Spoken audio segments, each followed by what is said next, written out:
So let me ask you something. Have you ever had one of those brilliant light bulb moment ideas? A product or a service that you just know could change the game, but then this cold fear creeps in? What if nobody buys it, right? It's a terrifying thought, and it gets to a really core truth. The greatest idea in the world is, well, worthless if you can't connect it to the people who actually need it. And that connection, that's what marketing is all about. All right, let's jump right in with a story you've probably heard of. Picture this. You invent something revolutionary. I mean, something the world has literally never seen before, straight out of a sci-fi movie. Amazing, right? Now, picture that incredible invention just sitting in a warehouse, collecting dust. It's a sad image, but it happens way more than you'd think. And you know what the culprit usually is? It's almost always a failure of marketing. And the perfect, almost textbook example of this? The Segway. I mean, the technology was absolutely mind-blowing, right? A self-balancing thing. It was a marvel. But the creators, they made a massive, fatal assumption. They figured, if we build it, they will come. But they never stopped to ask the really crucial questions. Who is this actually for? What problem is this solving that's so big someone would pay thousands of dollars for it? And, well, they found out the hard way, that just inventing something cool, it's just not enough. So how do we make sure our big idea doesn't end up like the Segway? Well, we're going to break down a really clear 5-part framework from Josh Kaufman's The Personal MBA. We'll look at why marketing isn't magic, how to earn the right to be heard, how to turn that trust into a sale, what to do when you hit barriers, and finally, how to turn a customer into a friend for life. It's basically a roadmap. All right, first up, marketing is not magic. And the big idea here is that it's all about helping people get what they want. This is a huge mindset shift for a lot of us. We tend to think of marketing as, trickery or just yelling louder than the next guy. But at its core, it's really simple. It's the process of finding people with a problem and then helping them solve it. It's not about hype, it's about help. So you've got these two totally different philosophies, right? On one side, you have the old school hype and manipulation, the pushy salesman vibe. But on the other side, the side Kaufman talks about, it's all about earning attention and building trust. The goal isn't to trick someone into a one-time purchase. The goal is to build a real relationship where buying from you just feels like the natural, obvious next step. Okay, section 2, earning the right to be heard. How do you capture attention in this incredibly noisy world we live in?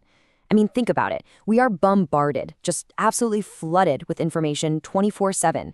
So if we're not going to be the ones yelling the loudest, how on earth do we get anyone to pay attention to us? Well, the answer is actually really, really old. The answer is stories, narratives. It's baked right into our DNA. I mean, since the dawn of humanity, sitting around a campfire, we've used stories to understand the world. And good marketing basically taps into that ancient instinct. It's not about a boring list of features and specs. No, it's about telling a story where your customer gets to be the hero. And think about any story you love. There's always a hero who wants something, a problem that gets in their way, and a wise guide who helps them win. Your business? Your job is to be that guide. And your product?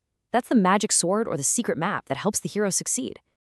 And this is why stories are so powerful. They grab our attention, they create an actual emotional connection, and they show a clear path to a solution. Let's take the Coca-Cola example. It's perfect. Have you ever seen a Coke ad that talks about its ingredients, the carbonation levels, the chemical makeup? Of course not. What do they show you? They show you friends laughing on a summer day. They show families together for the holidays. They sell you pure, simple joy. The story isn't buy this sugary drink. The story is open happiness, and the can of Coke is just the prop in that story. Or think about Apple. Apple's narrative has never been about processor speeds or RAM. Their story is about the creative genius, the rebel, the person who thinks different and is trapped by clunky, ugly, complicated technology. The MacBook or the iPhone, that's the elegant tool that sets their creativity free. See, it's not about the thing, it's about the transformation. It connects to a much deeper desire than just wanting a new phone. Okay, moving on to part 3, turning trust into a sale. So, you've done it. You've told a great story and you've got their attention. Awesome. Now what? You can't just immediately ask for their money. That's like asking someone to marry you on the first date. You haven't earned that right yet. The next and absolutely crucial step is to build a bridge of trust. A bridge so solid they feel completely safe walking across it to give you their business. And one of the absolute best ways to build that bridge is something called education-based selling. It's a game changer. Instead of just pushing your product, you teach. You actually invest your own time and energy to help your customers become smarter about the problem they're trying to solve.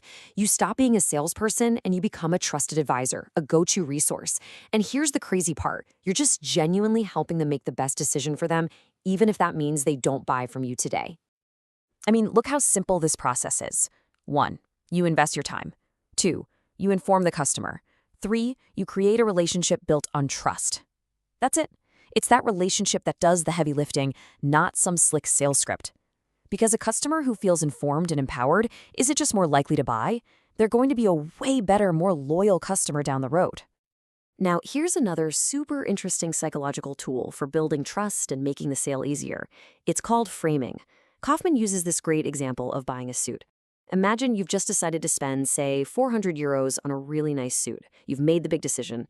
Then the salesperson says, how about some shoes to go with that? They're only 100. Or, we've got the perfect shirts for 60. Suddenly, compared to the 400 you just agreed to, 100 seems like nothing. That first big purchase completely frames your perception of every other price. It's not a trick, it's just understanding how our brains are wired to see value. And it's not just about framing the price. You also have to frame the decision itself. And this is where social proof comes in, and it is huge. We're social animals, right? When we're not sure what to do, what's our first instinct? We look around to see what everyone else is doing. That's why testimonials and reviews are so powerful. When you see someone who is just like you, who has the same job, the same problems, the same doubts, and you see that this thing worked for them, man, that is so persuasive. It's like a shortcut for your brain that says, hey, if it's good enough for them, it's probably good enough for me. All right, our next section, breaking down barriers. This is about turning objections into opportunities. Because let's be real, you're going to hear no. You're going to hear it costs too much, or I'm not sure this is right for me. And for most of us, that feels like hitting a brick wall. Conversation over.